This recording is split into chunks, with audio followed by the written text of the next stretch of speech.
So what we notice out there, there are these models of when a bang happens, like when a critical incident happens, there are what do you do in a critical incident, and then how do you repair from a critical incident? And what we've noticed is if we start to back up from the critical incident, from the bang, if this is the bang, and you back up, what happens right here that could insulate and help protect from the impact that can happen in a bang and make us more prepared.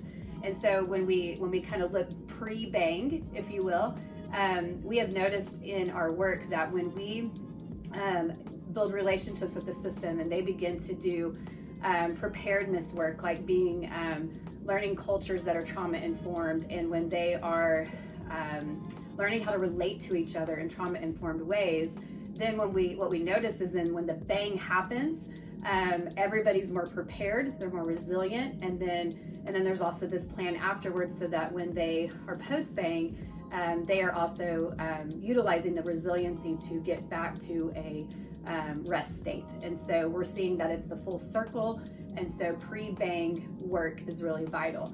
A couple of stories that kind of illustrate this is we took a trip to Haiti. We worked with a team of nonprofit leaders that worked together, and they weren't totally in unity with each other. They weren't totally connected, and so we brought them together.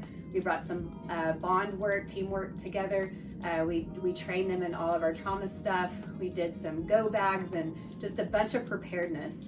And then not 2 months later after we left, they had a critical incident where they were having to emergency evacuate, and all that preparedness insulated them from the trauma impact of that scene. And so we caught them on the back end of the bang, we did some work there, and we watched how they were able to go through a full state of stress and into recovery.